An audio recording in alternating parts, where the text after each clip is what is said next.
ni dhahiri.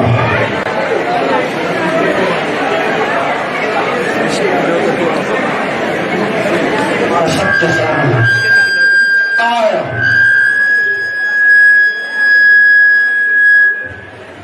Aya, asante sana, nimepata. Najua niweza kutafuta simama wapi. Walimu power! Walimu power! Hiyo ni walimu. Aya, comrade power! Comrade yeah! Sasa kuna wale ODM power! ODM power! Sasa tulipata kupiga na kulitima sasa. Sawa. Mheshimiwa mama mwalimu uko hapa. Sawa. Hiyo kwanza ni ya mheshimiwa. Alafu tunaenda kwa our guest, Mheshimiwa Babu Owino. Wacha tusimame tupige nduru. Wote mwalimu wote tuko hapa, alafu kisha tuwakaribishe nimwite kwa pole. Tusimame kwa ajili ya kupiga ile yake. Ndio nilikuwa nasema hizo ingekuwa hapa ndani ningekuwa na control banataka. Sawa. So in a count of 1 to 3. Wote tunapiga nduru ya mama Amina Mwenyezi Mungu wa malezi. Ndio. Wangapi wako tayari nisikie wapi ndio? Wapi nduru ya mama Amina Mwenyezi? Asante sana. Alafu tunapiga nduru ya Mheshimiwa Babu Owino. Wapi nduru ya Babu Owino? Asante sana. Comrade power. Nasema kama comrade ndio wanashangia kwa nyuma. Nasema comrade nafikiri wakiwakilisha vizuri, lakini kwa sasa we are very happy with your presence, Mheshimiwa. Yes, let us sit down so that I invite Kopolo. Alafu kisha tuendelee.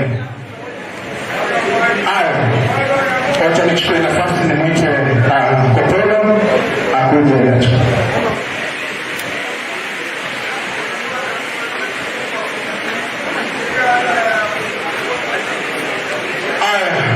Asante sana. Sasa nilikuwa sijamuona huyu bwana.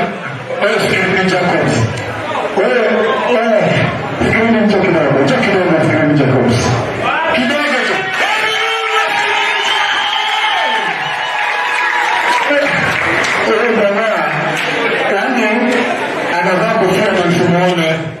Alafu sasa anapiga maikuli ili akikwetu maikuli bana.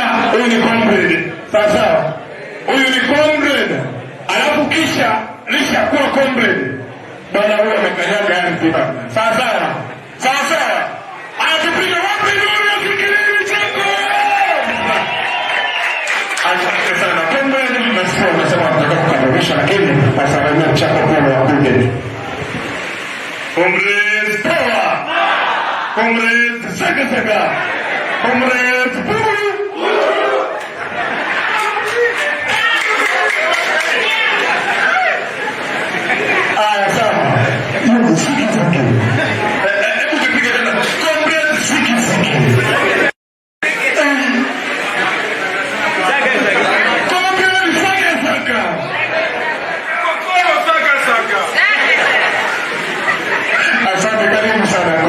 Karibu sana.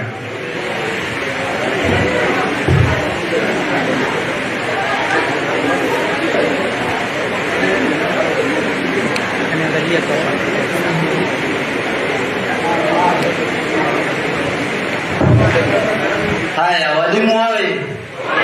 Walimu wawe. Walimu timu. Walimu tiala. Leo nasema kwa nguvu kwa sababu umejetiana la nguvu around.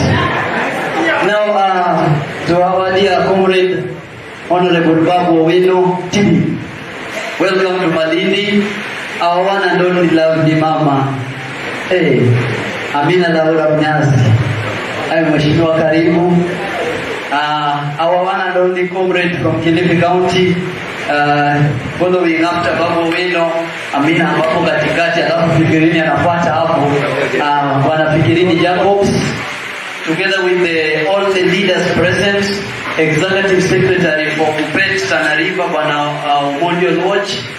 We have the Treasurer, Kupet Tanariba, Bana Okenye, and then we are having Kupet Vice Chairman, Kilifi County, Bana Mtuku, together with the other aspirants who are also vying. Currently tumeanza campaign, then tukikuja huku tunapata my counterpart, the one and only AES, Assistant Executive Secretary for Kupet Mombasa branch. That is the one who has been our MC, a great guy. Together with the teachers, honorable great teachers of Kilifi County, our dear member comrades, and together with all the citizens who love Babu Owino and Laura Amina Mnyazi, honorables, who are present together with our dear brother, the Governor's Delivery Unit Director, Bwana Fikiri Jacobs. On behalf of this team, I am Opolo Kopolo, the Assistant Executive Secretary for Kupet Kilifi County, and the convener of this meeting today. I have studied the life of so many teachers who have been serving, and I realized that most of our teachers are facing a lot of challenges, being that they are still young.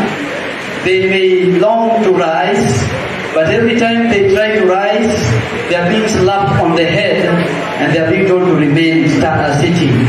So every time a young teacher tries to rise, to speak, to talk so that they may be heard, so many things are slapping them on the head and then they fall.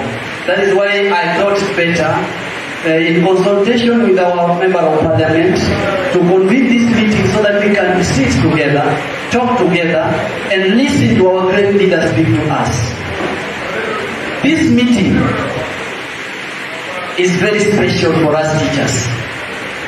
And it is not the first time our member of parliament, Honorable Amina Laura Mnyazi, is convening a meeting for teachers. This is now the second one.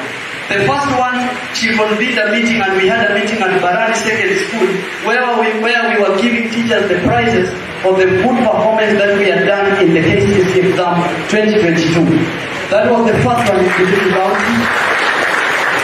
And through our office, we managed to award so many teachers, and I know up to date they are still appreciating. We are still looking forward for even doing more of that.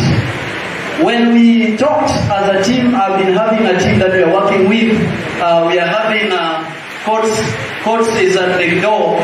Courts, we call it courts online services. Is called Open Tele. Is one of the organizers we have been working with. We are having Sokoro Nason. Sokoro Nason is also one of the organizers we are working with to organize this. We have Josephat Sifero.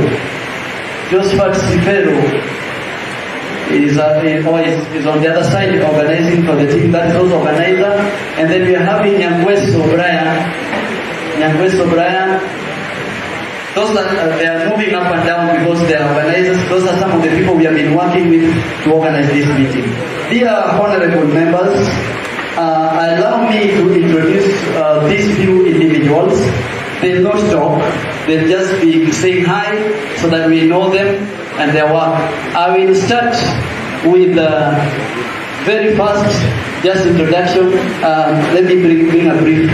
In Kupet, we are having election in Kupet 2026. We normally serve for 5 years. I was elected in 2021. So, in fact, I was elected as the youngest unionist in Kenya.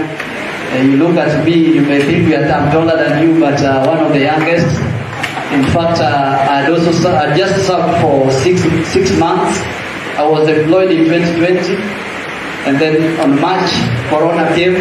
We went home and returned to school in August, September.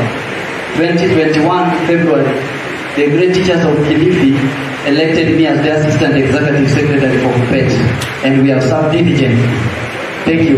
So in Kupet, we are having members here who are, some of them, because the election is 2026, were gonna earn. Most of them want to replace us, but surprisingly, hakuna mwenye nataka kunitoa. All of them wakubali mimi naenda tu hapo. Umejaribu kuangalia kama kuna mwenye anavaa costume yangu, hakuna. So Babu, you are here. Now I want to humbly welcome Ruth Nyazua. Tafadhali just say hi to teachers and very fast so that we don't waste time. This is Ruth Nyazua. Ruth Nyazua is yes, speak. Comrades power! Power. Comrades tiara! Yeah. I think there's an issue with this one. My name is Ruth Nyazua Mangome, a teacher at Kijuetanga Secondary School, and I'm vying for secretary secondary. Kwa mtandao ananijua kama Mama Mekatigili. Mimi ni Mama Change. I am humbly asking you teachers, nipe opportunity to represent your social welfare.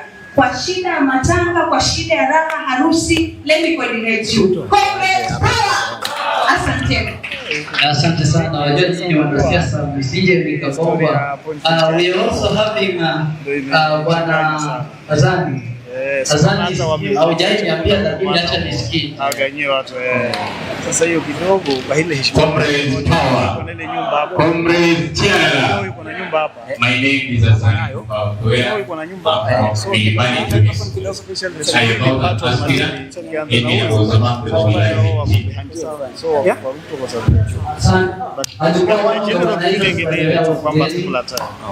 Thank you. We also have another one vying for secretary secondary, brother Rioba. Please just give your name and Comrades power. Comrades power. This is Geoffrey Rioba, firebrand, secretary secondary, aspirant, super captain, Kilifi teachers. I've managed to coordinate teachers from the various sub-counties, 9 of them, to form a strong Kilifi teachers team. We'll be going to Machakos to compete in April, and we are asking for your support. Kindly support us. New ideas. Thank you very much. Haya, asante sana kwa sababu wajua hawa wanasiasa lazima niwazuie. Lazima niwazuie. Nisipowazuia alafu wajua baada ya hii nataongelesha. Now we also have bwana Atunga, tafadhali. Colleague teachers, ladies and gentlemen, good morning. Comrades, it's afternoon. Oh, wow. Good afternoon. Comrades power. Comrades power. Atunga Tibim. Atunga Ria. I am Atunga Joseph, an aspirant Kilifi Kupeta assistant treasurer. Work with me. Let's have financial freedom in the treasury ambaye imepiwa ngeta inaning'inia. Atunga is the savior of Kilifi Kupet treasury. Asante sana. We also have another one for Kupet assistant treasurer, tafadhali. Walimu wa mjambo. Walimu wa mjambo. I'm Mr. Aluku Joel, a teacher at Mjanaero Secondary School, and I'm vying for the position of Assistant Treasurer Kupet 2026. Wacha tuzime majimaji movement na changa movement, pesa walimu itumike sawa sawa. Thank you so much. Asante sana. And then last but not least on those who are vying, last but not least, Bwana Sokoro, tafadhali. Teachers power. Teachers Ria. Babu Owino Tibim. Amina Munyaziria.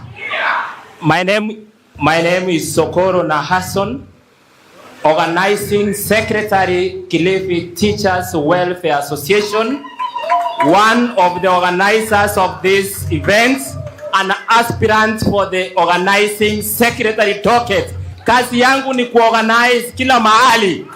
Tushikane mikono mpaka mwisho. Thank you and God bless you. Haya. Hao ni wakereketwa. Hao ni wakereketwa. Kumbe ni furaha watu wakikupigia kelele. Hata mimi simnipigie basi. Bwana mheshimiwa, mmesikia kwa hao wote wenye anavai. Mmesikia mtu yote akisema assistant executive secretary? Hakuna. Iko kweli? No first.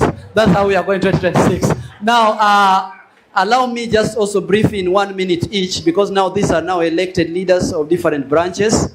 Allow me welcome them so that at least for 1 minute, and then we proceed. We won't take long. I'll not follow much order. Allow me start with our brother from Mombasa. He is my counterpart, Assistant Executive Secretary. Please, you can come forward. In 1 minute, please make... Bro, usiongee sana, just 1 minute. Mike Mpita. Mimi wajua si Mombasa, sijui nisezi omba kura. So I am happy. Lakini napenda kupigisha watu kelele. Comrades power! Kopolo power! Kule Mombasa wananiita Kopolo wa Mombasa. So we are here saying that we are happy for the organization of this this meeting. I'm the Assistant Executive Secretary, Mombasa Kupet. And 2026 is coming. Lazima tuanguke nayo. Sindio? Thank you very much, Kopolo. Thank you so much. He's a great guy. We've worked with him since he was elected. He's called Michael Mpita. He also works at Sheikh FM. He's a great media practitioner. Allow me also move to Tana River. And now in Tana River, always the protocol for Kupet is always to give the executive secretary to give to welcome. But I'll break that protocol today. I will give brother the treasurer of Kupet Tana River, Badokinyi, briefly. Walimu power. Walimu power. Kilifi power. Kwa majina mimi ni mwalimu Wilson Okenye Omwebu, mweka hazina kule Tana River, County 004. Kujeni tukule mamba pamoja, na kwa wale vijana wenzangu, kwa sababu pia mimi ni kijana, naomba mfanye siasa ya amani, mtendee walimu ile inayostahili, ndiposa mkue kama ndugu yangu hapa tunamuita last born. Yeye na mimi nimempita tu miaka 2-3. He was our last born in the union. We respect him so much. We have come to Kilifi in solidarity of Opolo Kopolo as Tana River. Kule Tana River nafunza shule ya upili ya Daku Secondary School. I'm the deputy principal. Mungu akinijalia inshallah mwezi wa 4 nitakuwa na C5 mkononi, tuendelee na kazi. Thank you. Thank you so much, Tana River. Thank you for coming. Because now I am in Kilifi, I don't know whether chairman will allow me so that I welcome you before I welcome the executive secretary. So allow me welcome our vice chairman, brother Mutuku. I hope umeona nimewa control time naangalia mimi. Yeye huwa anaongea sana lakini namjua ataongea vidogo. Comrades power! Comrades power! Babu Owino power! Amina Mnyazi power! Fikrini Jacob power! Bana kitu ifanye bana. Okay. My name is Michael Mtuku. I'm the vice chairman Kupet hapa Kilifi na pia mwalimu wa kule Ganze Girls. Bwana Babu umekuja huko juzi lakini ukaepa. Sasa Opolo utanipa dakika moja. Huyu Babu tuko na deni na yeye. Mnajua tukiwa campus in 2010, huyu alishindana na rafiki yangu ambaye tumetoka na yeye nyumbani, anaitwa Shandrak Mwendo Mumo Kasisi, anamjua. Ule Babu alishindana na ule ndugu yangu ambaye tulimesoma na yeye, ambaye ni jirani, ambaye tulikuwa naenda praise and worship together. Lakini sasa kuna kitu kimoja huyu Babu amenifunza. Huyu Babu alifika pale, huyo ndugu yangu akakuwa ni project ya administration. Sasa ule ndugu yangu nikamwambia, bro, hii haiwezi bwana, hii haiwezi na haifai. Nikafuata huyu Babu, na huyu Babu hata nitambua.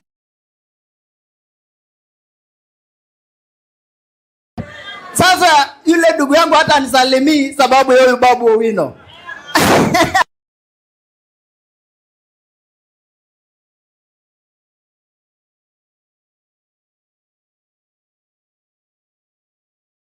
Pande mwingine na sisi tukakuwa walimu. 2020 nilimuona akifunza hesabu, nikasema ni sawa. Na mimi hata nilikuwa nafikiria na nilikuwa namwambia Opolo, when the right time comes I shall nitatoa vote yangu kule Ganze nikuje hapa Malindi. Kuna shida? Sio iko sawa? Si mimi naendelee? Huyu Vikirini huyu. Hata wakati tuko na event za Pwani University, watoto wa university, this is comrade number 1. Comrade number 1. Na hao jamaa watatu leo hii nataka tuwape TZ number na ile welfare zetu zinaitwa Kitewa, sijui na T40. Hao jamaa tuwa register wakiwa watatu na mimi nitakuwa nawalipia kwa sababu najua wako busy kidogo. Si namna hiyo? Comrade power! Comrade power! Kwa sababu ya muda sitaki kuwachosha, lakini mimi nasema mwaka ujao ukifika 2026 wacha mtuko aendelee. Ama namna gani? Na huyu sasa mimi huyu babu alinifunza kitu. Alinifunza when you are with the people you are always right, and that is exactly what I've been doing. You have been my mentor without your knowledge. Asanteni sana na Mungu awabariki. Thank you so much. Asante sana Mtuko ni. Asante deni meisha. Asante sana Mtuko, unikumbuke hata na mimi.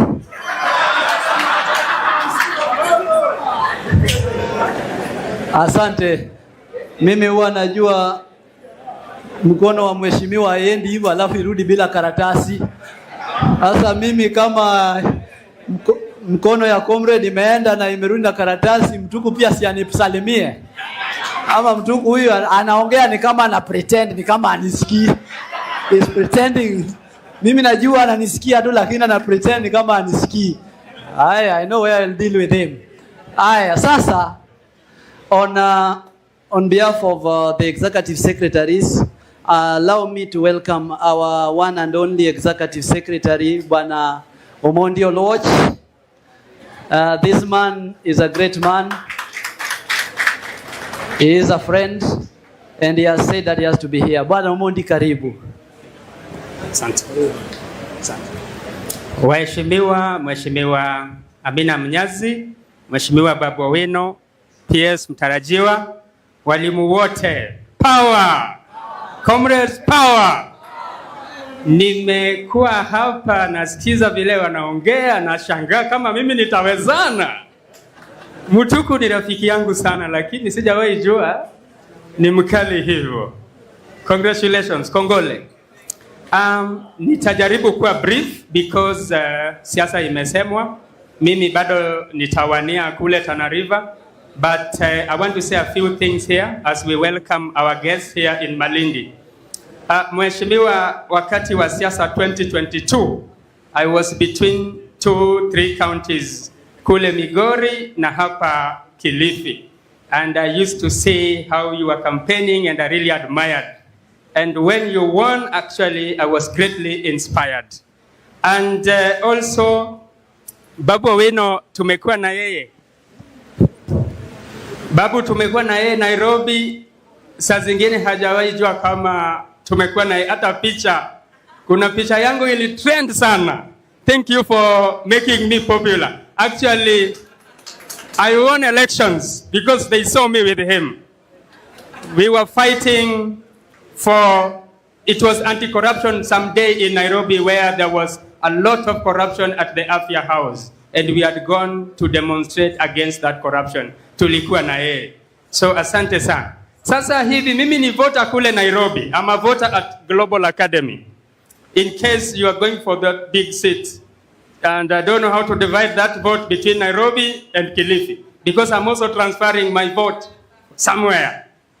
Na waheshimiwa, kuna kitu kimesumbua walimu sana. Na si tu kitu, ni vitu. Teachers' medical scheme is a scam. The teachers' medical scheme is a scam. The teachers and their dependents go to hostels. When they are at hostels, there's no admission. They have to wait for 12, 14 to 24 hours before they can be admitted.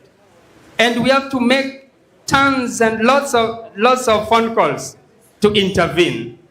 Hii kitu inatusumbua. Tafadhali mtusaidie pale bungeni. Hii kitu iwekwe sawa. The teachers end up dying and we pull the trolleys carrying their bodies to the mortuary just because somebody wants to make billions and the teachers die. It is very unfortunate. Very unfortunate. The other thing I would wish to point out while I'm still here, kitu cha pili ambayo inafaa ishughulikiwe at the bunge, walimu ambao wanafanya kazi hard to staff areas, places like Tana River, Lamu, kuna mali inaitwa Keunga huko karibu Somalia, Garissa, Mandera, Wajia mpaka Samburu, Baringo.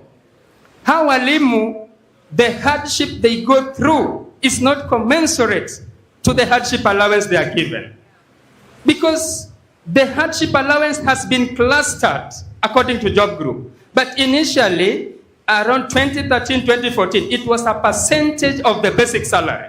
So after signing the 2016 CBA, they realized that the teacher's basic salary would go up. So if it goes up, they removed the percentage, because the percentage of hardship allowance would as well go up. So we are asking the hard to staff areas, because statistically, actually this is a very serious matter, statistically, teachers in the entire coast region do not number 6,000 or even 5, if I'm not wrong. But Kiambu County alone has over 6,000 teachers at post-primary education in this country. While coast from Taita Taveta to Lamu, they are less than 5,000. But one of the mandates of the Teacher Service Commission is to equitably distribute teaching resource, which is the human resource in the teachers. So can we look at this matter? Because the population of Kiambu is 2.4 million, according to Kenya National Census 2019. And the population of Kilifi is 1.47 million, which is actually 1.5 million. Population of Muranga is 1.05 million, but Muranga has 5,400 teachers. How is that possible? So we want these matters addressed so that the workload of the teacher in the coast region is not reading 45, 38, while another teacher somewhere has 12 lessons or even 7. So these are matters that I want us to talk about. Na ile ingine ya mwisho ni transfers za walimu. Tunawaomba ili walimu, imetosha, niendelee kidogo tu ya mwisho, ili walimu wasitafute transfers kutoka huku kwenda kule. We want something that can motivate the teachers. So the hardship allowance, tunaomba ikiwezekana through policy, we will come to write a draft of petition to Parliament, both houses, so that we petition that this hardship allowance be 50% of the basic salary. Actually, I'm writing a paper on this with the UNESCO. There's some research. UNESCO in-rule based in China has contracted me so that we do a research on teacher retention and remuneration and work conditions. So we'll be coming to you and we will collect this. Asanteni sana, nisiendelee sana, lakini nimewashukuru sana. Comrades, power! Ambieni watu wa Tana River wanichague tena, hata mimi naomba kura. Asanteni sana, Mungu awabariki. Asante sana. Omondi Oloch is a very serious unionist and I respect his brain. Thank you so much for addressing several issues that are affecting teachers. Now, there are different groups which want to talk, but you'll allow me for today to pause from there so that we can allow ourselves to move forward. But on behalf of teachers of Kilifi County, here in this hall, we are having the junior secondary school teachers who are represented here. We are also having the senior secondary school teachers who are in this role, together with the tertiary institution, because those are the numbers that involve Skupet. As the assistant of executive of this Kilifi County, Omondi has raised several issues that are touching on the life of teachers. But on behalf of these teachers of Kilifi, let me talk to you, Waheshimiwa, on what we really wish to get from you in the parliament. I want to appreciate, because the two of you, we know you one-on-one. Babu, we have never met, but we see you on TV every day. It's good to see you now one-on-one. You've always passed us. So now, number one, today as we are speaking, Waheshimiwa, the insurance that teachers are using, it's called MKL. MKL, it was when ikaenda to Minet, so it is called MKL. This insurance has seriously oppressed teachers in this country. Recently, you saw a picture of a police officer who was complaining, I think they were in Machakos, complaining seriously about the insurance that they are having. Now, the same insurance is what we are using with them. By the time we were fighting to stop that insurance from offering services to us, surprisingly, wakaleta polisi tena hapo ndani. So, as we are fighting to leave, they are bringing policemen there. So we became many, and now teachers are suffering. Currently, as we talk, the hospitals that we have been using in Kilifi County have now withdrawn their services from offering to teachers because the insurer is not paying them. How I wish, when you go back to the parliament, how I wish you may take this as a priority so that we may remove this insurance from teachers. But even before we remove that, when we are still struggling to remove this poor one, they brought us another one. Shisha. While we are still fighting, we've been struggling for 4 years to ensure that teachers get a better deal of insurance so that we can be insured. Because you know it is our money being deducted. While we are still fighting for that, they brought Sha. Now this Sha, you people call it Shisha in Parliament Kule. They brought us Shisha. Now it is more worse to us. In fact, I'll tell you that there is a time a teacher was in an hospital and this teacher died. And while we were requesting for this teacher to be admitted on inpatient, the insurer said that the teacher to be treated on outpatient services. And then the teacher died. After the teacher had died, while we are still talking, they still wrote another email. Treat that teacher as an outpatient services. So we were asking like, now he's already dead. You are still telling us to treat as an outpatient. Si wangetuambia tumpeleke mwalimu mochari. That is the kind of suffering these teachers are going through. It's not our like. But I think the country we are in has led us to a place where I think nobody should speak. And if we try to speak, I was informed that sahi hata mimi siruhusiwi kuongea because nikiongea hapa nitafunguliwa makesi.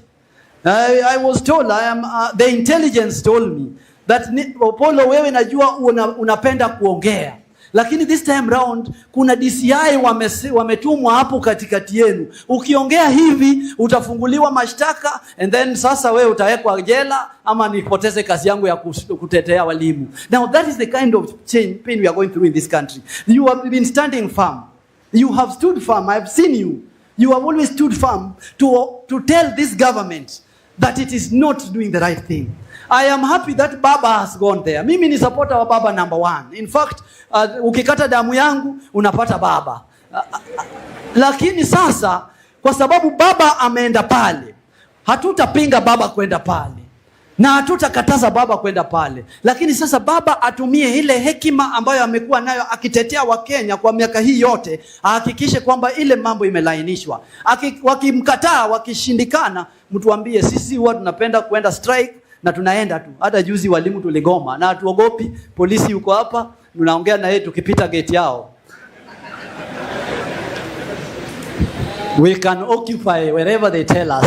So please, ikiwashinda kule, mtukujie. We are ready, always available. Finally, I want to address this issue which is disturbing us so much. Currently, teaching has been a profession.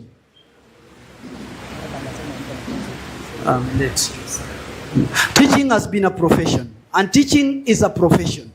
We have always told so many people, and I'm now speaking here because there's a public is here. Teaching is not a call. Those who are called are preachers, and the preachers are in the pulpit. Teaching is a profession, and we must be remunerated as professionals. So many people have always mistreated us, thinking, usaidia tu wao wanafunzi. Kwani sisi tutasaidia wanafunzi kama hatuna chakula mezani? Unataka kusaidia mwanafunzi anakuja darasani ako na simu kubwa kukuliko, wewe uko na katoi, alafu mtu anakuambia it's a call. A call gani? Kwani sisi hatukusoma? The only call we know is a missed call. There's no any other call we are now calling here. So I want to request you, our honorable members of parliament, please, tuko na our chairman for national Kupet is in parliament and he sits in the speaker's gallery, Honorable Omboko Milemba. Our secretary gender, national secretary gender, is in parliament, Honorable Wambilianga. Those are our officials in Kupet. We have always and consistently talked to them. Akelo is not in parliament. I was speaking of those who are in parliament.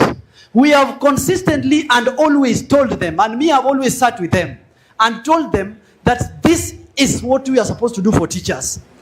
Lakini it seems like they are also bagul. Hawajashikilia hii kitu vile sisi tunataka. Hata mpaka tulikuwa tunaona ni akina Babu akifundisha, basi tubadilishe Babu ndio akuwe chairman wetu wa Kupet, alafu wale tuwaweke members wa Kupet. What else? Sasa kama Mheshimiwa Babu anatutetea kama sisi walimu na sio mwalimu, Mheshimiwa Amina anatutetea parliament na sio mwalimu, si basi hawa ndio tuwaweke wakuwe walimu, alafu wale tuwaweke wakuwe kwengine? I am speaking this with passion because there is no way we will give you an opportunity to be in parliament to represent interest of teachers and then you still don't represent it. What are you doing there? Then basi watu watoke, sisi ndio tuende pale. Ikishindikana basi sisi ndio tuende pale. Because there's no need. So please, we are speaking this to request you. Kama wamelala, pengine msiwaamshe, tutajua vile tutawaamsha pande yetu. Yeye amuke tu, aone tu you are now representing teachers talking about salary. And you're talking that teachers are not being paid. Currently we are paid an average. The teachers who are present here, an average of 40,000 to 45,000. The teachers who are present here. Hiyo pesa iko kwa karatasi, lakini pesa yenye iko kwa mfuko ya mwalimu ni 14,000 per month. Is it a lie? Walimu, is it a lie? How much? 14,000 per month. That is what we are earning. Hatujachanga kwa mazishi. Wajua walimu ndio huwa tuko secretaries wa mazishi, sisi ndio tunajulikana kama 14,000 per month. When you are going back to the parliament, Honorable Babu na Honorable Amina, go and tell them that what you are earning is 14,000 per month. I can give you our pay slips and you will see. Where does this 14,000 come? Somebody is deducting us housing levy. Nyumba ambazo sisi hatujui hata zinajengwa wapi.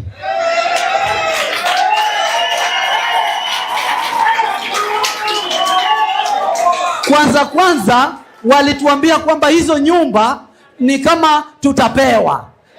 Tukawasikiza, tukasema hawa watu wanatucheza. Wakakuja wakarealize kwamba tumenyamaza. Sasa wakaigeuza. Sasa hizo nyumba tunalipa nyumba, alafu tukishalipa nyumba hatujui wanajenga wapi, alafu wanatuambia wanatuuzia. Wanatuuzia na sisi ndio tumelipa. Sasa tulikuwa tunalipa kwa nini? Waheshimiwa, That is the only solution which teachers are having. Please, on housing levy, Uhuru Kenyatta was the president. However much tuliteseka mkononi mwake, lakini alikuwa anajenga nyumba na pesa za grants. Alafu wale private investors wakishajenga nyumba, wenye wanataka nyumba wanaenda wananunua. What is so difficult for this government to leave our payslip alone and go and build houses? Sisi hatutaki nyumba. By the way,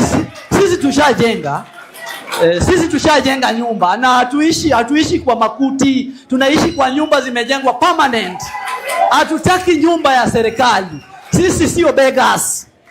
We are not beggars. Teachers don't want to be beggars. Ati serikali tuambie ati tunataka kuwajengea nyumba. Tulimwambia Ruto tunataka nyumba. Hatutaki. Suko na nyumba zetu.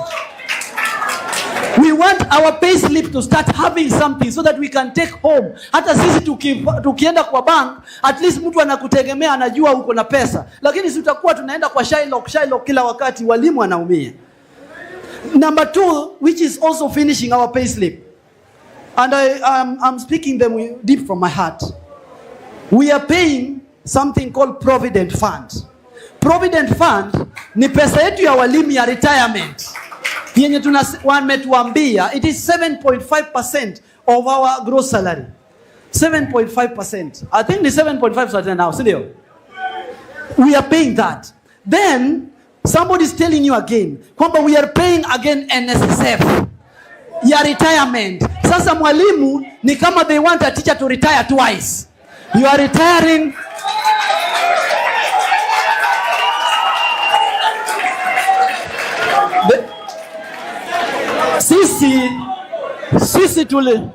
Sisi tulisoma. Aya members. Aya nyamaza baba. Sisi tulisoma ili tukapate pesa, tukaishi maisha mazuri. Tunajua vile tutaretire. We know. We don't want somebody to plan for our retirement. We shall retire. We want that our money to help us now.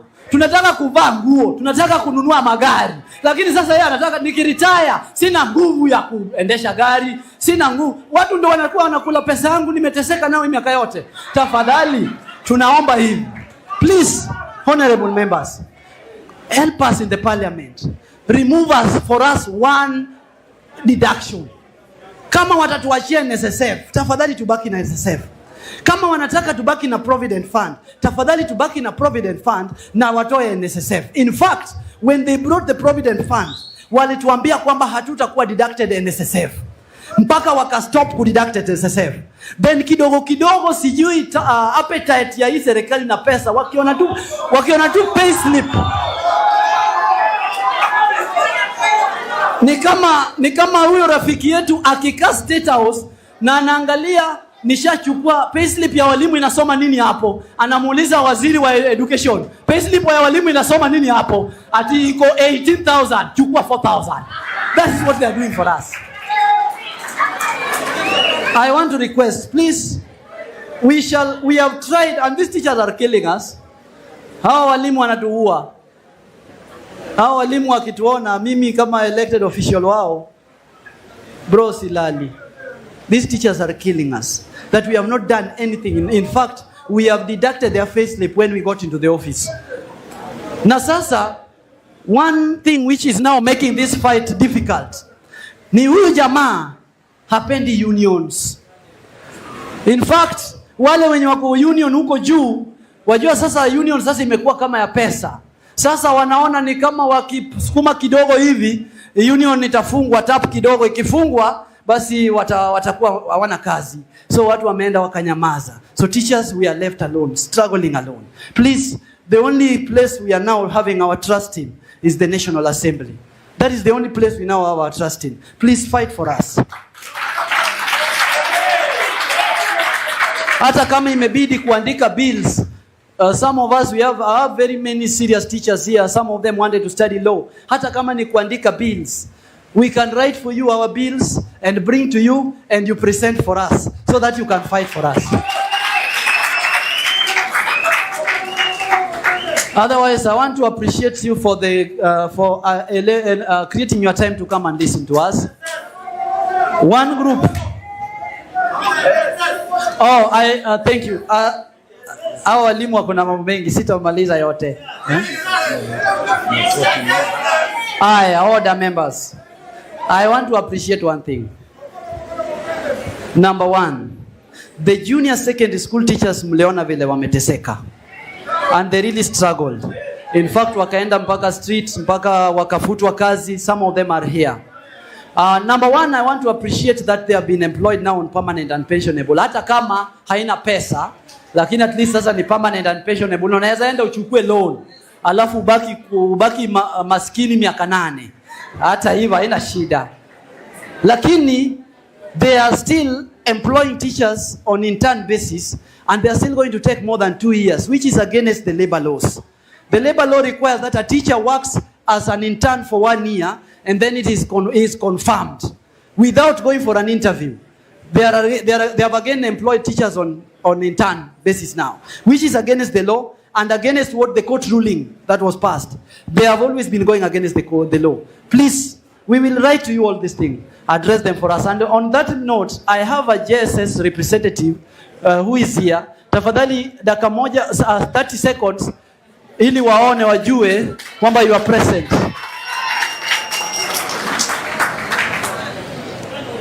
Asante sana. Mimi naitwa Azani Ngumbao Thoya and I stand here as a JS representative.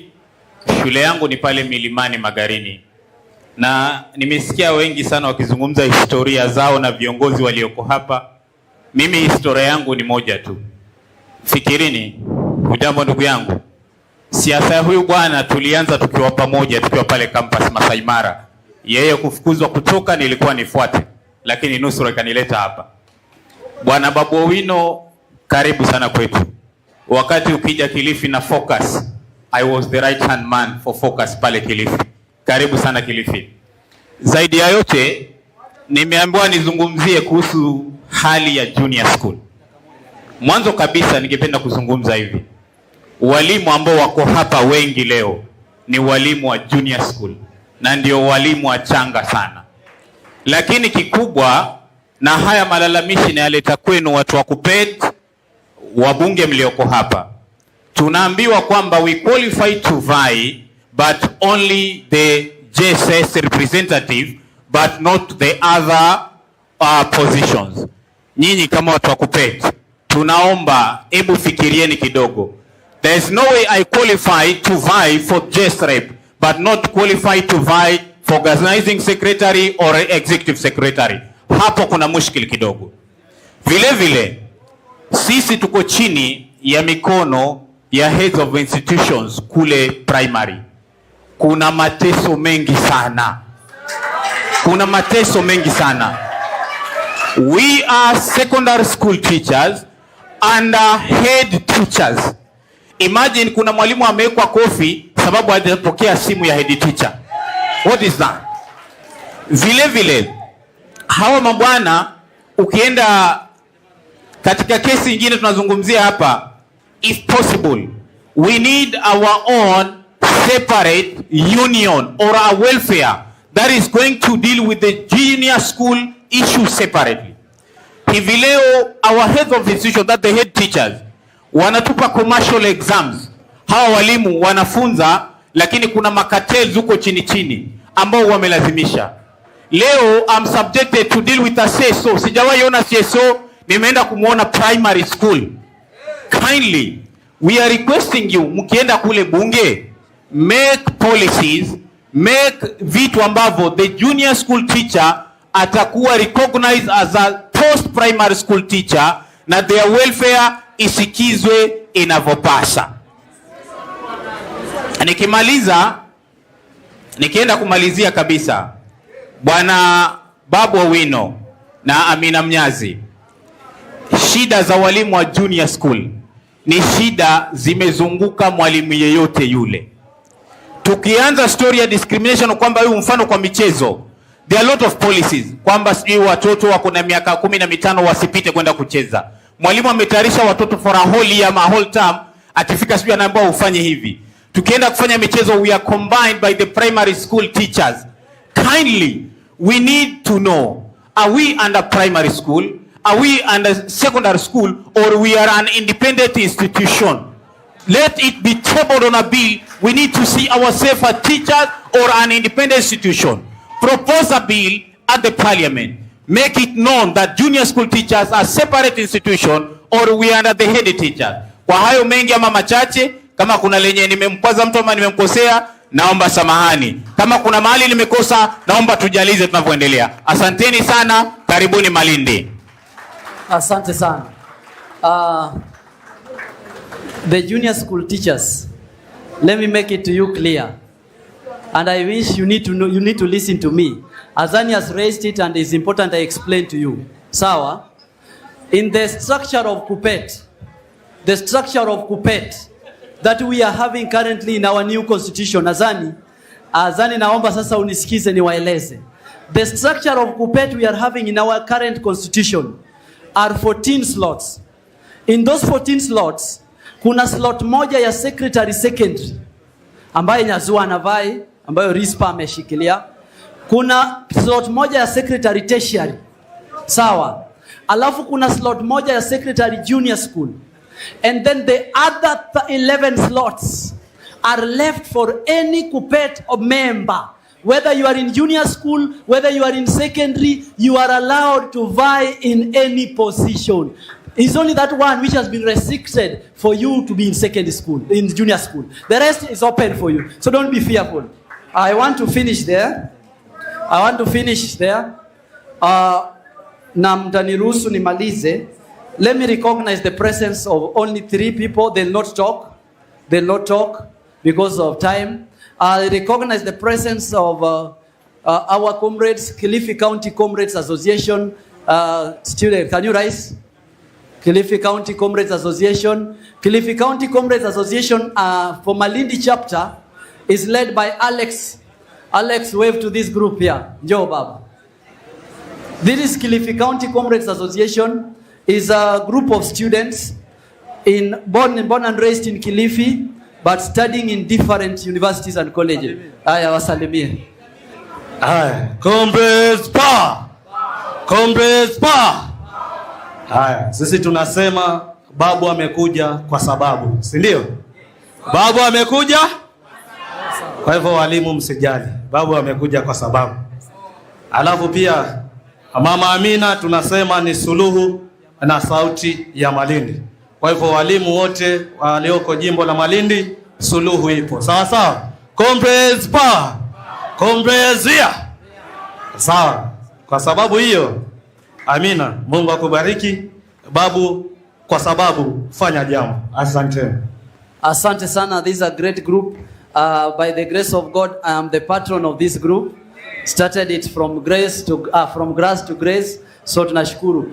We are also happy to be joined by one of our executive secretaries, aspirants, Bwana Baraka. Baraka, sorry, I beg your pardon because of the busy schedule. Babu has a flight.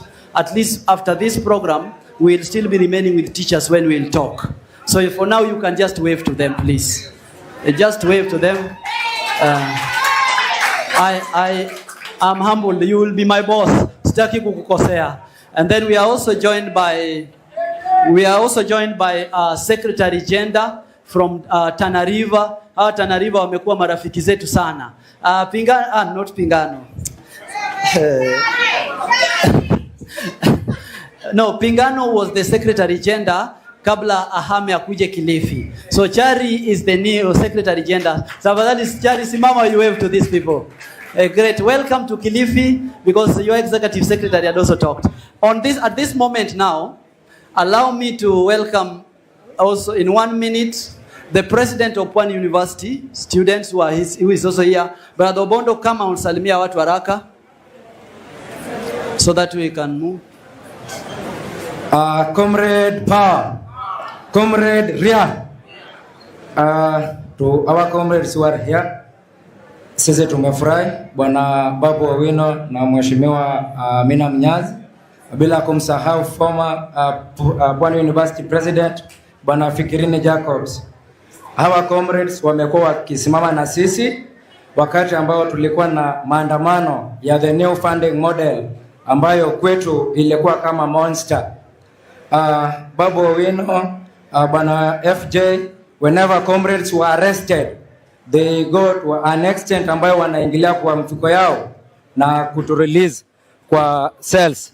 Ya pili ni kwamba pia huwa wanasimama na sisi kama comrades wakati ambayo help serikali imekaa bila kurelease help. Now again, Bwana Babu Owino, kuna another task. Umekuwa ukitutetea sisi kama comrades, and the teachers are also here on your necks. Also you the two ambao you've represent us in the parliament. Tafadhali hawa watu waangalie, kwa sababu ni wao ndio at least hutuweka ili tuwe watu ambao saizi tupo. Otherwise nimefurahi. Asanteni.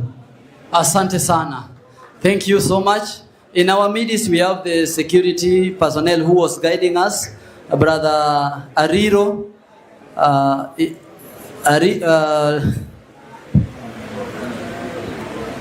Thank you. We have Ariro, who was the security, who was inducting us. Agunga had left. We also have a surveyor with us, who later he will be talking. Surveyor Dan, you can wave.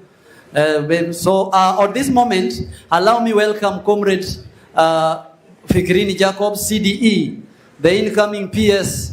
Mungangane huyu kijana yetu apate hiyo PS, sisi tunamwangalia huko. Ni PS education.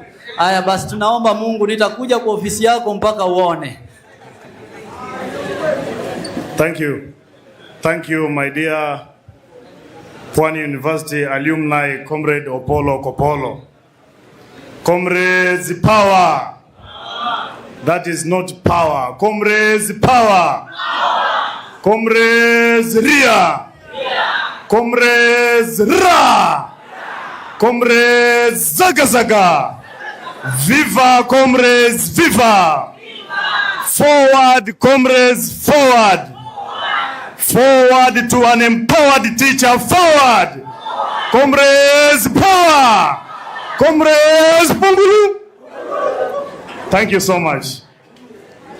Dear comrades and friends, ladies and gentlemen, wewe bwana technician umetumwa na. Dear comrades and friends, ladies and gentlemen, I'm very happy to join with you today in this very special occasion of an annual general meeting, in my honest assessment, of the Malindi teachers. And I'm happy to appear alongside the Honorable Amina Laura Munyazi, the Member of Parliament for Malindi, and the senior comrade Babu Owino.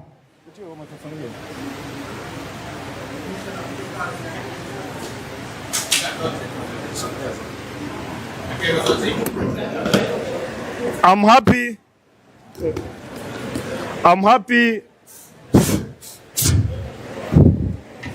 Shikae. Aye. Tutapambana tu. Sisi ni comrades. I'm happy to appear together with the comrade Babu Owino, who I have told, if not assured, that he is the only, so far as I know, the only student leader who I can call my senior in this country. And for the rest, I'm their senior. Yes. I was the deputy president of the Great Students Organization of Masai Mara University. I became the president of the Kilifi County College and University Students Association.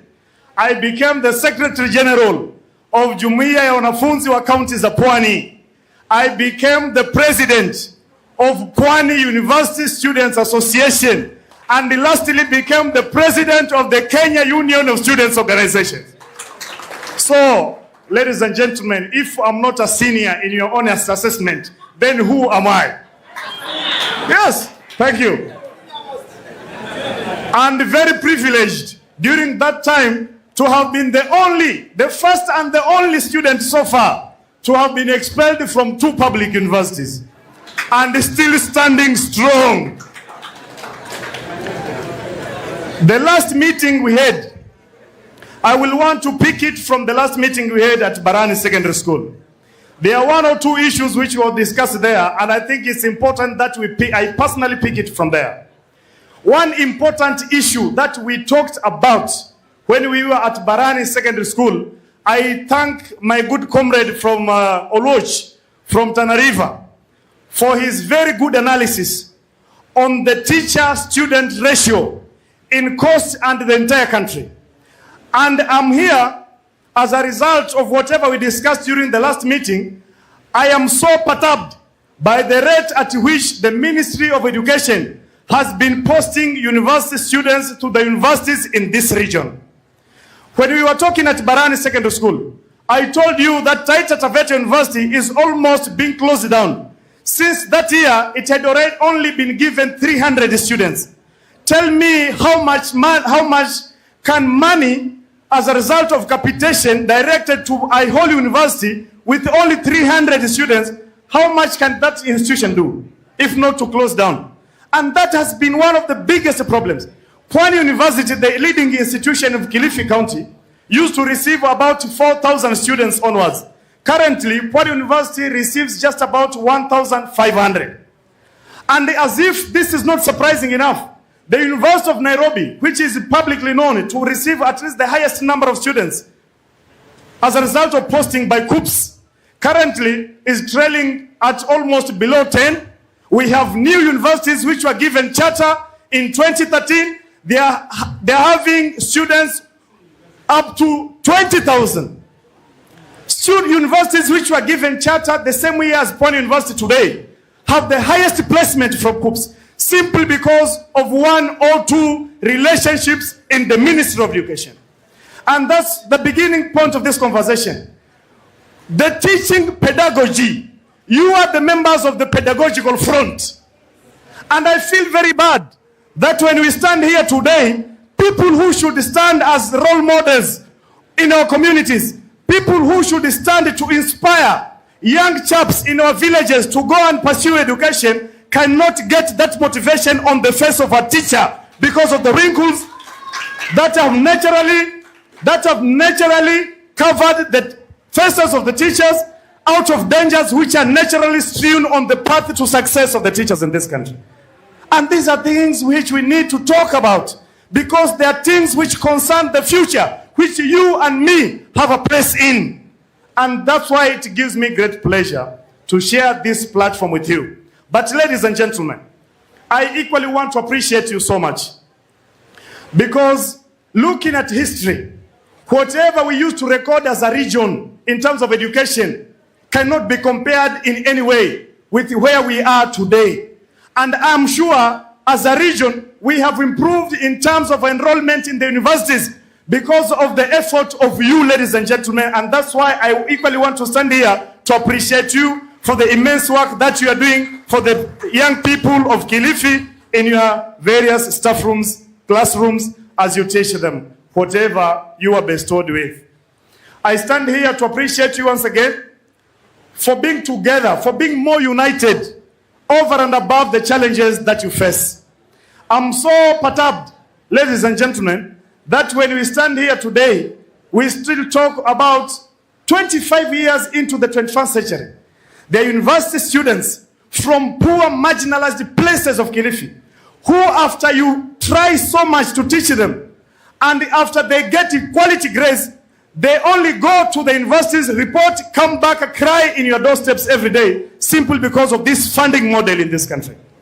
And some of the challenges affecting university students today, some of the challenges affecting you teachers today are challenges which arise from lack of public participation in terms of the government framework policies.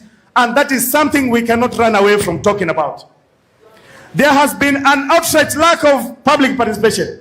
My good comrade Opolo Kopolo was talking about the housing levy, was talking about other deductions from the pay slips of teachers.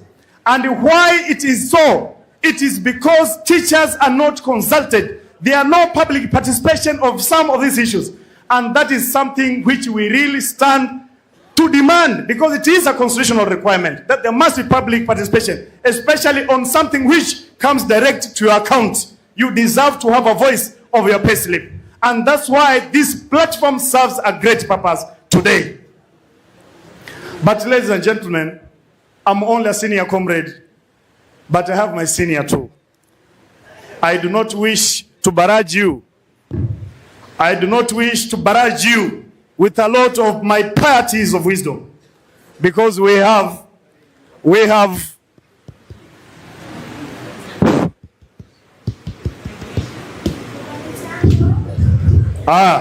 mi nataka nimwambie huyu DJ, nataka nimwambie huyu fundi wa mitambo, fundi wa mitambo,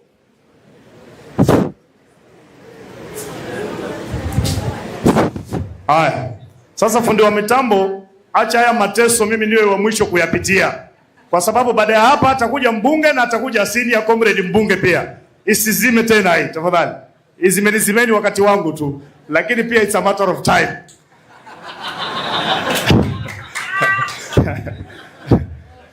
Mimi bwana na appreciate sana walimu, endeleeni kushikana pamoja. na mimi nataka niwaombe, because comrade, if something you've learned something here, when these teachers ambao wako secondary school were presenting here, there were appreciation even from the GSS corners, lakini wakati wa GSS wakiongea hawa jamaa wengine hawataki kushangilia wenzao. Mimi, I want to appeal to you, dear teachers.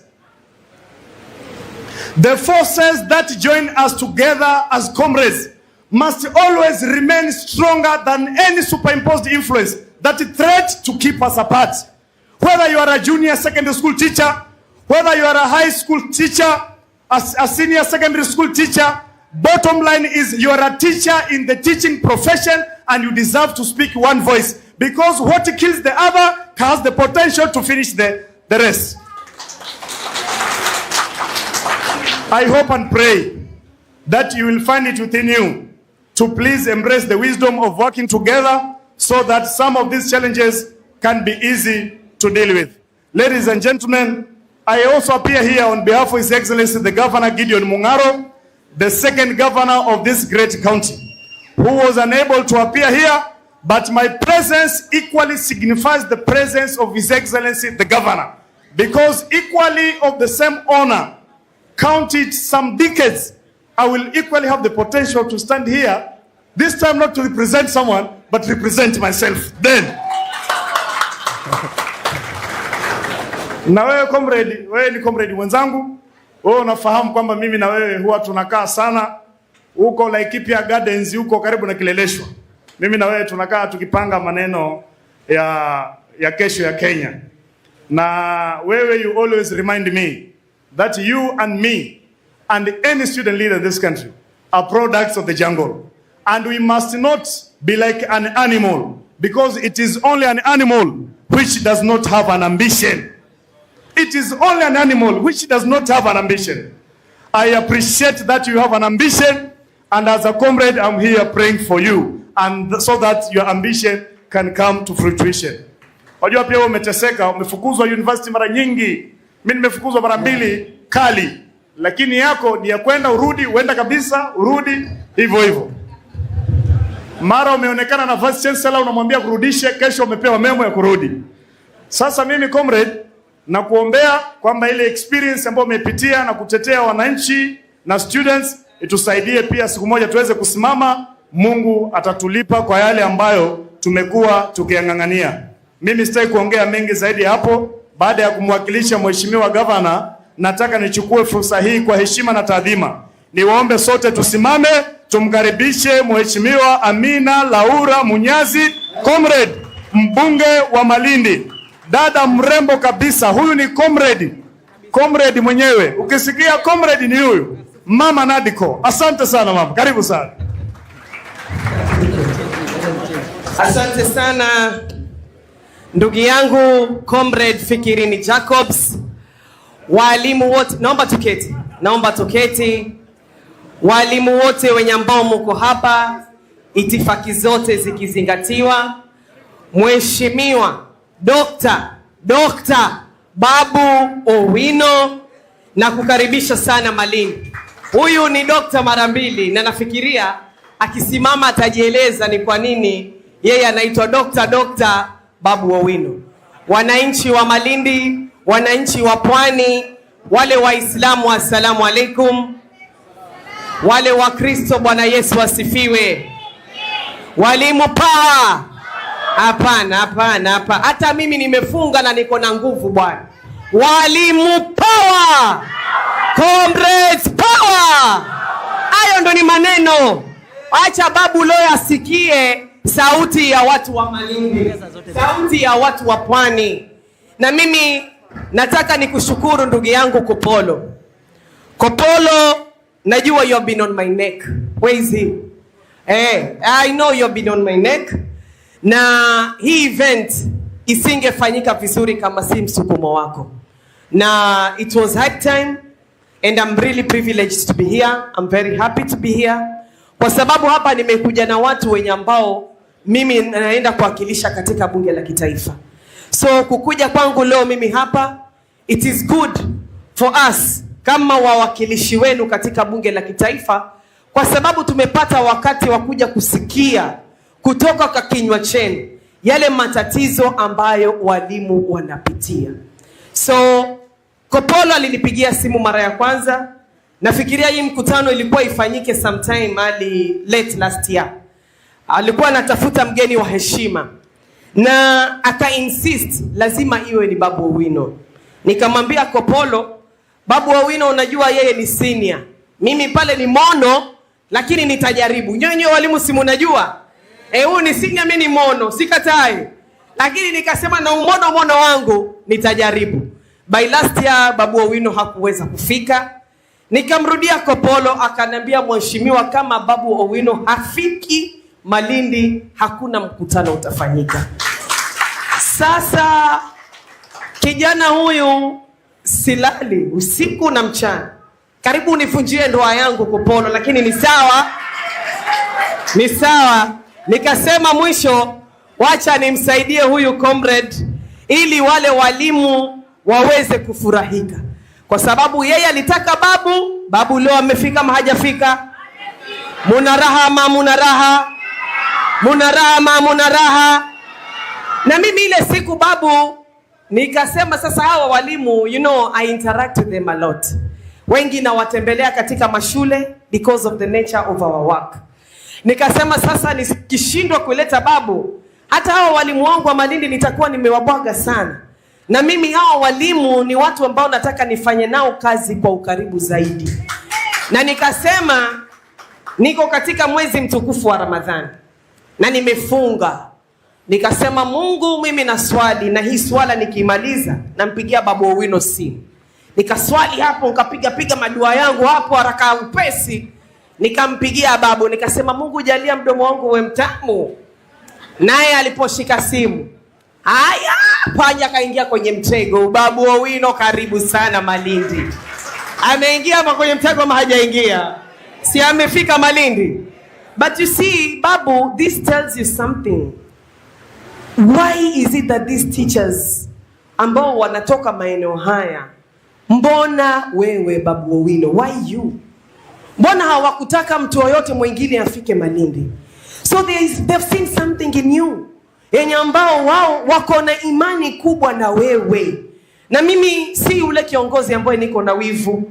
Palipo na sifa nitapaeka sifa yake. Hata leo nilikuwa namlalamikia Babu, namwambia mimi ndo ni mbunge wa hapa, lakini paka bodyguard leo amenisahau, anafikiria anamlinda Babu Owino. Ni sawa. Makofi hapa kushangiliwa. Mimi nimemtafuta Babu kwa fujo. Hamkunipigia makofi kama mlipompigia Babu Owino. Haya pia ni sawa. Ni sawa. Ni sawa. Lakini sisi hatuna wivu. Sisi ni watu ambao tunaelewa. Na kwa sababu yale mapenzi ambayo mnamuonesha Babu, mimi pia kama comrade niko na furaha. Na najua yale ambayo yamezungumzwa hapa. Kwa sababu kule katika bunge la kitaifa ni mume nguvuze. Na sina mbavu mimi Amina peke yangu za kutosha. Lakini mbavu zangu na mbavu za Babu tukizishikanisha, I am sure kuna mambo mengi ambao tunaweza kwenda kubadilisha ili walimu wetu waweze kufanya kazi mahali pazuri na wawe na environment nzuri ya kuweza kufanyia watu kazi. Haiwezekani tuwe tuko na pesa za NGCDF, tunalipia watoto basari, tunakwenda kujenga mijengo ya shule and the teachers are not motivated at their workplace. Haiwezekani. Na mimi nataka ieleweke. Si mnanijua mimi ni mtoto wa baba. Hata kama ni mtoto wa baba, lakini lazima ukweli tuseme. Sisi tunasema hivi. Tumeingia katika broad based government, lakini haimaanishi ni kwamba tufunge midomo yetu. It doesn't mean that. Kama tumeingia katika broad based government, this is the best opportunity ya kuweza kupeleka malalamishi na mashtaka ya watu wetu ili yaweze kusikilizwa. Our work in parliament is representation. Sisi hatujakwenda pale kujipeleka, tumekwenda pale kupeleka sauti za watu wetu. Kwa hivyo kama hii broad based, if it is to work, let it work kama sisi tunapeleka hoja za wananchi wetu. Na wale ambao wako katika broad based wasisikie vibaya sisi tukiongea ule ukweli wenye ambao uko huku ground. Kwa sababu ukweli sisi lazima tutafanya nini? lazima tutasema. At the end of the day, we are in politics. Na politics ni numbers. Na hizi numbers sisi kuzipata ni lazima tuungane. Hawa ndo ni nguzo yetu. Hawa ndio ni watu wetu. Sisi, kura yangu mimi haiko kule katika bunge la kitaifa. Kura yangu mimi ina kina Kopolo, kina Karisa na kina nani hapa chini Malindi. So I am representing my people. So mambo ya broad-based tuko hapo. Lakini tuko hapo pia kwa sababu tuzungumze ule ukweli. Na kama walimu wanaona hardship allowance hawapati, kutakuwa kuna makosa kwenda kusema kwamba walimu wanafinyiliwa. Na kama walimu wanalalamika kuhusu tax deductions zimezidi katika payslip yao, kwani kwenda kusema hivyo kutakuwa kuna shida kweli? We have to represent our people irregardless of the situation. Waliotupatia sisi kura ni nyinyi. Hayo mambo ya SHA hata mimi mwenyewe pia siyataki. Hayo mambo ya SHA yanatatiza. Juzi mumeona yalikuwa yanaongelelewa katika bunge la Seneti. Hata mwisho wale ambao wako katika serikali, mumeona kina majority leader, they have been talking about this SHA issue. Na it is high time jamani tukae pamoja kwa sababu ya Wakenya wetu na tuzungumze kwa sauti moja. Hapa si masuala ya siasa, hapa ni masuala ya vile vitu ambavyo zinaweza kufanyia watu wetu kazi. Vile vitu venye ambavyo watu wetu wanapenda. Na tunataka pia tujue if public participation was done on all these things. Because you are the stakeholders wenye ambao mnakuwa affected by all these deductions, by all these taxes, the hardship allowance that you're talking about, the double pension yenye ambao Kopolo ameisema, the poor salary wages ambazo watu wanaongelelea. So hizi vitu kama zinakuwa introduced, kunakuwa na public participation. Na nyinyi kama walimu, what was your response? Kwa hivyo, hii broad-based, kama kweli we are being true about it, let us also be true to our people. Isikuwe ni broad-based ya executive peke yake. Hii wacha iwe ni broad-based mpaka kule chini kwa mwananchi. That is the only way wenye ambao tutaweza kusonga mbele sisi sote kama watu wamoja.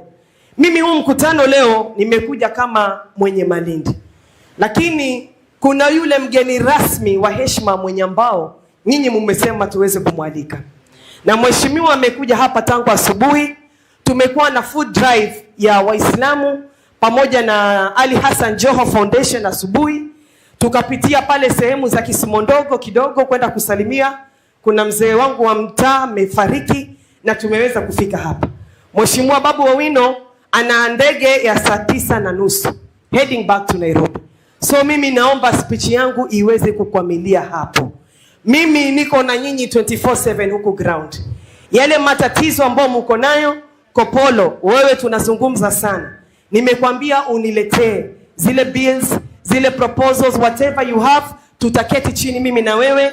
I will mobilize and lobby tuangalie within Kilifi County wale viongozi wengine ambao tuko nao. We have very good leaders kina Owen Baya wenye ambao tunaweza tukakaa chini tukasikizana na tukaangalia ni jinsi gani ambapo tutasongesha masuala ya elimu, masuala ya walimu na wanafunzi hapa Kilifi County. Na vile leo tumepata Babu Owino, najua pia tumepata a new partner kuhakikisha ya kwamba maneno mengi tumeweza kubadilisha. Mheshimiwa Babu Owino, ninapokualika hapa naomba unijibu tu. Maana TBIM na tialala ni nini? Ama nyinyi mnajua maana yake? Si atuambie. Mimi nasikia sijui TBIM, mara tialala, mara hira, ria. Were, haya. Kwa heshima na taadhima naomba our comrade number 1, kiongozi shupavu, Mheshimiwa Babu Owino. Karibu sana kiongozi. Mheshimiwa, asante. Asante sana mheshimiwa. Tukae tafadhali. Asanteni sana. God is good and all the time. Assalamu alaikum. Comrades Ria, comrades Ra, comrades Tibim, comrades Tialala, warembo wa mama mwe. Sasa Kopolo, we ni mama unapiga mwe. Asanteni sana. Thank you very much, comrades. I'm so happy to be here today, this 15th day of March 2025.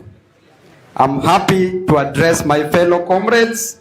I'm happy to address all the teachers from the Coast region. I take this opportunity to recognize the teachers from Kilifi County, teachers from Tana River County, teachers from Mombasa County, and teachers across the country. All the teachers are all comrades. And during our tenure, Fikirini will tell you, Obondo will tell you, Beast will tell you, other student leaders who are here will tell you, and you will tell yourselves because you are there. We used to say that in the comradeship constitution, rule number 1, a comrade is always right. Rule number 2, a comrade is never wrong. Rule number 3, if rule number 2 fails to apply, refer to rule number, which states that a comrade is always right.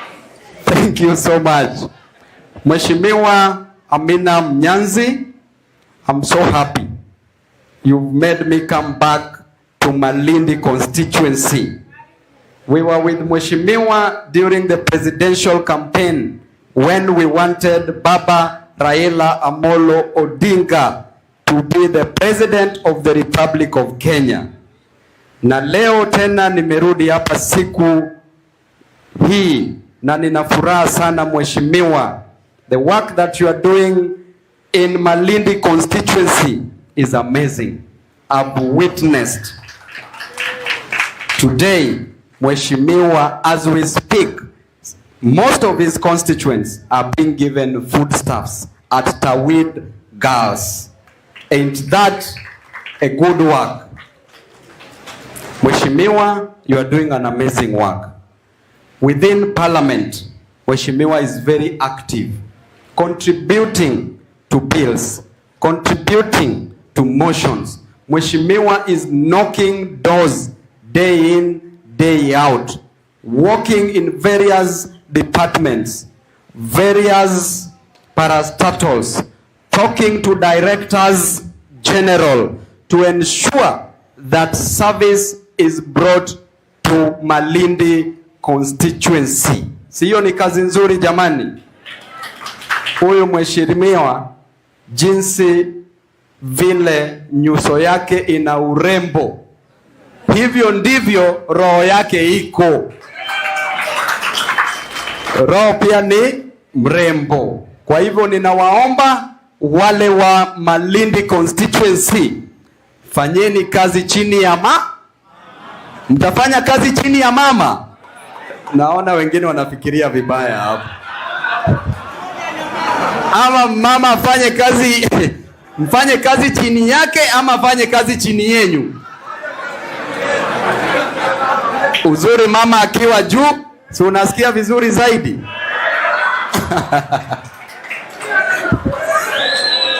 Sasa mheshimiwa, watu wako wanasikia vizuri juu wanafanya kazi chini yako na unafanya kazi juu yao. Asante sana. Comrade Fikirini, this comrade ameona mengi sana. Fikirini, najua Mwenyezi Mungu ana mpango na wewe hapa mbele. Najua kutoka Masai Mara University, when Comrade Fikirini was expelled, I was the first person that he called. Nikamwambia, comrade, some of these older guys might not understand what we are fighting for. And the Vice Chancellor, after we talked with him, he refused that comrade had to be expelled. But that was not the end of the journey. You remember the story of Joseph in the Bible? When Joseph was sold by his brothers, after dreaming that he would lead over his brothers. But where he was being sold, That is where Joseph was going to fulfill his dreams. But on the day that he was being sold, he knew that the world had ended. But comrade, I know that hapa mbele Allah Mwenyezi Mungu atafungua njia.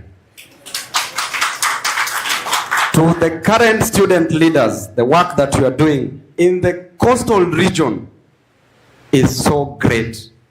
Beast, Bondo, other student leaders, together with comrades. There are so many universities who never protested when there was an increment in the university fee. When there was the introduction of the banding system, which we insisted that had to be disbanded. These comrades did an amazing work. That is the spirit of comradeship. That is the work of the Lord. And therefore, comrade, I knew that if I meet you, when I meet you, I knew that I would talk for around 3 hours. That's why I decided to restrict myself with a written speech. Because naweza ongea sana na mtoke hapa mwende State House kutafuta kasongo.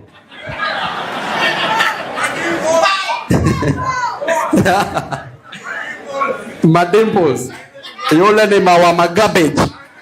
So uliona he poured his brains at Stima Plaza. Alimwaga akili yake pale.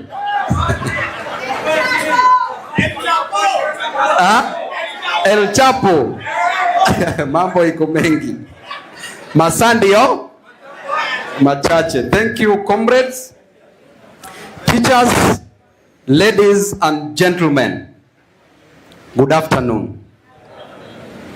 What a wonderful opportunity to speak to teachers today. Thank you for inviting me to this amazing occasion. A teacher affects eternity. They can never tell where their influence stops. How true that is. Since kindergarten to the university, teachers continuously impacted my life. And to date, teachers continue to shape my perspective, challenge my thinking, and impart knowledge to me. I am a living testimony of the work of teachers. And on this occasion, I want to thank you for the great job you are doing as teachers.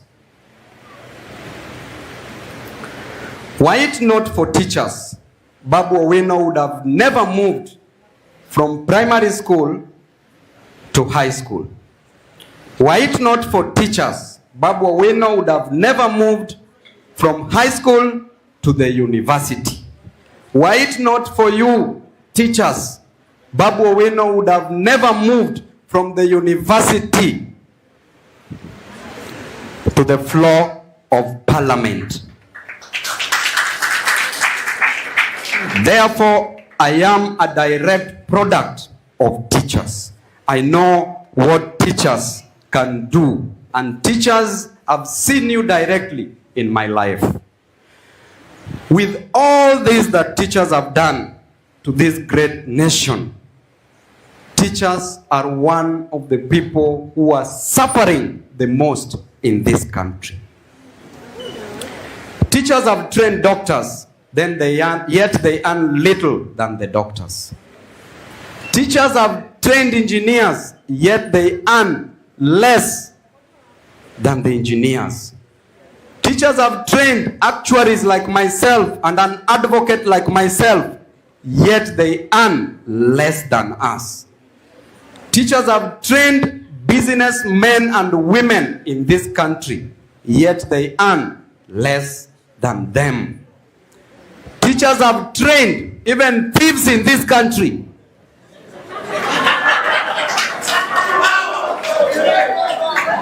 Yet they earn less than them.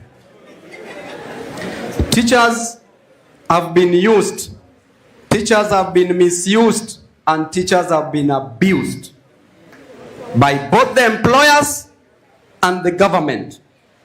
starting from the executive headed by the president. There is no respect for teachers. Teachers earn less. BOM teachers have not even been confirmed. They are just employed by the board of management. Thousands of teachers in this country have not been employed. Up to date, teachers who graduated 15 years ago, 10 years ago, 5 years ago, 1 year ago, have not been employed. Teachers are soon retiring before getting employment. Yet, we have an independent body that should be employing teachers annually. Teachers play a critical role in the lives of Kenyans. You are parents to the children that we sire. You spend time from 8 a.m. all the way to 6 p.m. in schools, babysitting our children, bringing up our children. Yet you are still not being given the respect that you deserve. So much disrespect to our teachers.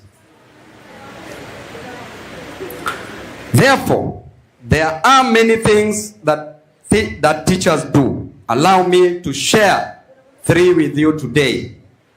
1, a teacher can make you or break you. I want to share a story when I was at Kisumu Boys High School. And during that period, thanks to Mr. Ondeko, who was my mathematics teacher, he used to give me an opportunity to teach maths. He was my teacher from Form 1 to Form 4. He gave me an opportunity because he believed in me, made me have passion in education, in mathematics, and taught my classmates from Form 1 to Form 4. Na kama wananiona, wananisikiza, try to dispute that, nitasema results zako venye likuwa. Teachers made me be motivated because they believed in me and they believed that I would be someone in life. My chemistry teacher, Mr. Milungu, believed in me so much. That's why I'm here, where I am today, and also taught my classmates chemistry. My accounting teacher believed in me so much. That's why I'm here today. And that's why he gave me an opportunity to teach my classmates in high school accounting as a subject. On the other hand, a teacher can break you. I also had one teacher that I will not mention for his own security purposes, because my supporters might be so annoyed. But this teacher was very cruel. The teacher was cruel at us, at me. The teacher was teaching us geography. And in Form 2, I dropped geography because of this teacher. Geography that I loved. When the teacher was teaching us different types of rocks, the sedimentary rock, the igneous rocks, and the metamorphic rocks. That is how much I loved geography. But this teacher saw me talking to my classmate and told me to stand on top of a desk. And for 45 minutes, I stood there as he was teaching us geography. From that day, I never went back to that class, and I told that teacher, hiyo geography ni yako, kaa nayo, nimekuachia. Mwalimu wa geography hapa ni wapi? Mwalimu wa geography hapa ni wapi? So a teacher can make you and a teacher can break you. I would advise our teachers who are here today, these children that we have, you love them so much. That's why you are spending your time from morning to evening to train them. That's why you are treating them like your own children. Maybe that teacher didn't know what to do as at that time. Maybe he knew that doing that would make Babu Owino more disciplined and follow what he was supposed to teach. Maybe he did not know what he was doing. Therefore, teachers, before a student can love your subject, let that student love you first. When a student loves you as a teacher, the student will work hard, will try so much, will not want to disappoint you first before they disappoint themselves. Therefore, try whatever you can do. Wacha mwanafunzi akupende, akufeel. Use all means necessary. You never know where that student will go, and that student will never forget about you. But ukiingianga kwa class na we ni mkali, umeweka sura ndimu, na mwanafunzi haelewi subject vizuri, huyo mwanafunzi atakuogopa. Akikuogopa, ataogopa hiyo subject ambayo unafundisha. And the greatest success of a teacher is not the salary that the teacher earns. It's the success of a student. The greatest success of a teacher is to see a student succeed. And in this world, whether you are a professor or you are in whichever profession or you are Kasongo today, if you meet your teacher, you become loyal to that teacher instantly. And even you teachers, if you remember your teachers from primary school to high school to university, and when you meet them today, you find yourself just being automatically loyal to that teacher. That is the impact a teacher can create in the life of a student. A teacher can comfort you, or a teacher can condemn you. A teacher has capacity to comfort you journey by sharing words of comfort, walking with you and encouraging you. But a teacher can also condemn you to the bottomless pit of failure, misery, and academic oblivion. And we say that oblivion is the entombment of the unworthy into their own dust of nothingness. So imagine where you can take a student.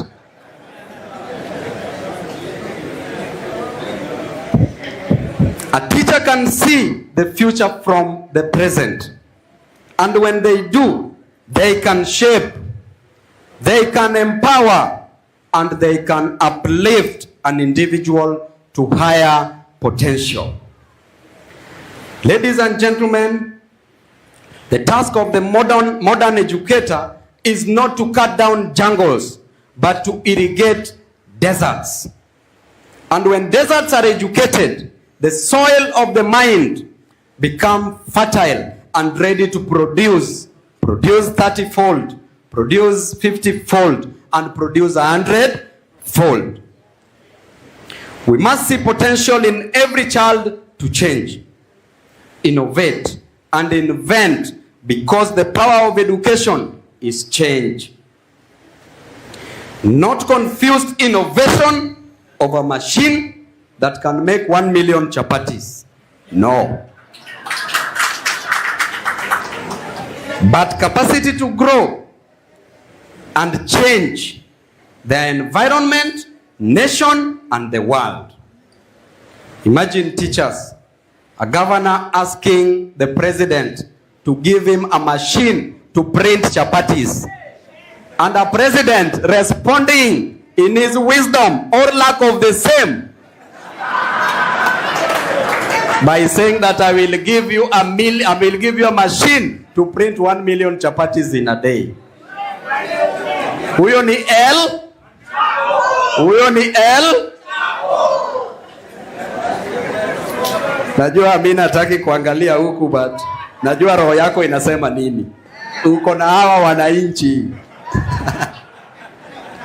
Ladies and gentlemen, education is the only thing that cannot be stolen from you. Education is the greatest equalizer, and today we can attest to that reality. That is why you are seated there and I am standing here and we are here together. Education's roots are so bitter, but the fruits are so sweet. But these are sweet, these are fruit, a tree with the sweet fruits. Why are we killing it? We are killing education. Look at our CBC teachers who are seated here. The competency-based curriculum has since become the incompetency-based curriculum, which is IBC.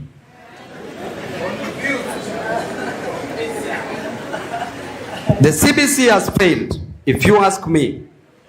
No proper infrastructure for CBC. We are using our children as control experiments. One teacher at the junior secondary school is teaching 5 to 9 learning areas, subjects, while the teachers who are seated here will tell you today that they went to the university to only learn how to teach 2 learning areas, 2 subjects. That is poor leadership, poor management. The teachers who are seated here, what time do they prepare to teach the students the following day? If they are supposed to handle 5 learning areas, you need at least 5 hours in a day.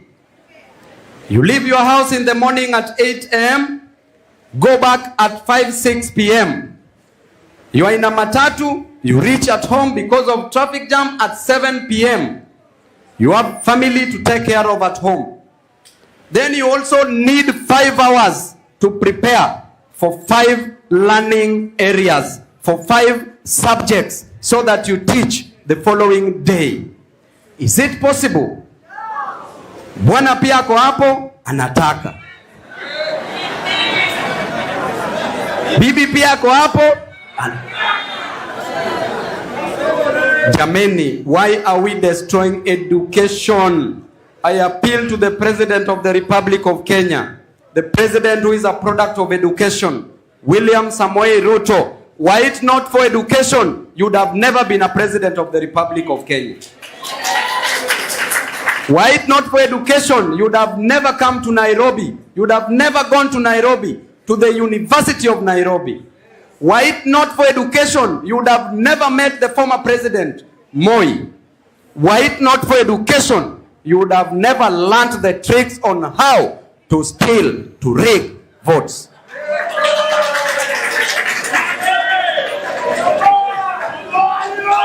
Therefore, respect education. In 1987, while you were at the great university, the University of Nairobi, Bwana President, you used to receive what we call boom. Boom was like a grant. You were given an opportunity to study for free at the university. Right now, you have introduced a new funding model. We come to the university, we come back to the CBC, no proper infrastructure, no enough classrooms, no enough laboratories. The ratio of teacher-student in this country presently is so wanting. This is conduct unbecoming of the leadership of this nation. Both a professional misconduct and unprofessional conduct of the President of the Republic of Kenya. Why? Because during our time, during your time as comrades, the ratio of teacher-student used to be 1 to 40 or 1 to 45. Now the ratio of teacher-student is 1 to 90 or 1 to 120 in other densely populated areas. How will a teacher impact the life of this student? It is so desirable, but not practical. If you come to the university level, you introduce a new funding model where you put students in different bands. You say that those who are rich shall pay more. But I'm reminded when I look at the law of succession, when I look at the law in this country, that the moment you attain the age of majority, you cease being the responsibility of your parent. True or false? The moment you attain the age 18 years and above, you are not your parents' responsibility. You are an adult, and therefore, it is only by the wish of the parent to educate you as his or her child. Therefore, any student attaining the age of 18 years has never been employed. Therefore, has no money. Therefore, you cannot discriminate on this student based on money matters. It is only through the law of succession that a student can be rich. Only if your parent was rich. Only if you succeeded to inherit, to get some property from your parent. But how many are there in this country for you to pay your fees? For those of us who inherited a bicycle and only our father's shirts, what will you do? Then you introduce the new funding model. And you tell us that me as the president, I studied for free. And you as a student, I want you to suffer. Je, hii ni ungwana? Walimu, hii ni ungwana? You who are seated here, teachers, you have children. Some are in universities. Some will join universities very soon. You are earning 17,000 Kenya shillings. You are earning less than 30,000 Kenya shillings. How will you educate your children in this nation? The new funding model, we are told that if you don't have money, education becomes a preserve of the rich. An opportunity that gave His Excellency the President to be where he is today. A parent has sold all the cows in the homestead. A parent has sold all the parcels of land that they have, if they have. Parents are doing odd jobs, selling mboga, washing clothes for people, selling changa like my own mother, just to get fees. A child is sent away for fees from high school, only for 9,000 for the scholars. But this parent has never and can never get that 9,000 to take this child to school. This parent has never touched 10,000 at once in a year. This child is sent for 9,000, stays at home for a whole year. Then you tell this parent that you have to pay 300,000 Kenya shillings. What are we doing? The moment the president became the president, I knew that this man would serve Kenyans because of his background. Because alilelewa akiuza kuku. Alilelewa akiuza mayai. What happened, Mr. President? Where did you lose it? What is happening? Then you want Babu Owino to support you. Hata uchukue kamba uingize kwa shingo, haina shida. If you do the right thing, I will support you. Today, if you make education free from primary school to high school to university, tomorrow I will support you without telling me anything. Mr. President, you must change. There's a reason why God made you the President of the Republic of Kenya. So you must change. And when you are reminded that one day you will die by being put in the coffin, you don't need to kill those people. Everybody will die. Babu Owino here will die. The question is, after you have died to everybody, what will you be remembered for? Let us do the right thing, because it is the right thing that we are supposed to do as leaders. So we agree that if you do the right thing today, Mr. President, tomorrow I will be your first supporter and I will blog for you for free if you do the right thing. Kenyans are suffering. There is she and there is sha.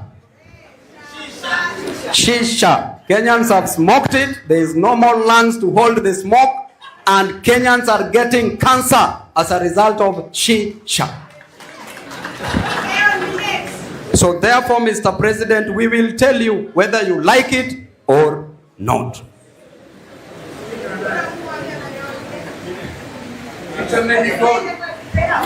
And it is for this reason that I, as Babu Owino, Member of Parliament Embakasi East, together with Mheshimiwa Amina Mnyanzi, that we have strived to invest in education by building more classrooms, by issuing bursaries, by building schools, and by donating buses to make sure that the children of our constituencies acquire education and quality education.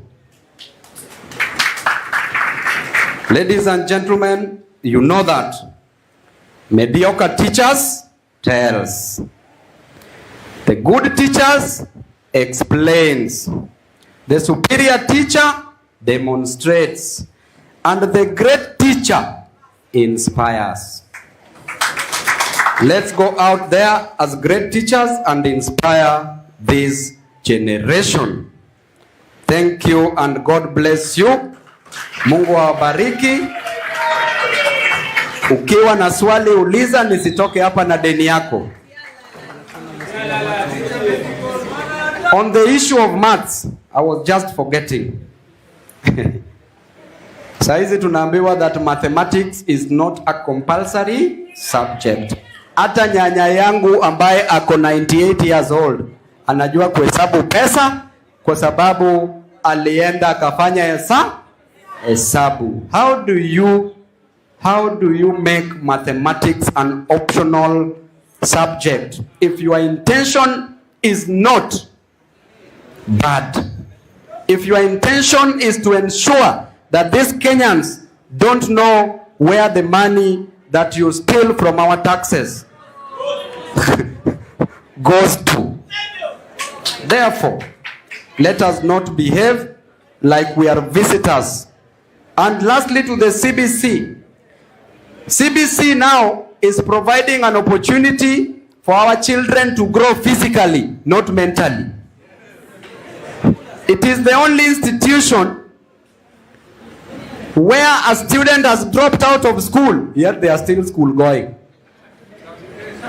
CBC has failed, and CBC should be done away with. It is a very good curriculum, but not in Kenya. Let it be practiced elsewhere. So walimu, asanteni sana, nisizidi kutoka hapo, wanaweza ni abduct pale airport, lakini ni sawa tu, hakuna shida. Asanteni.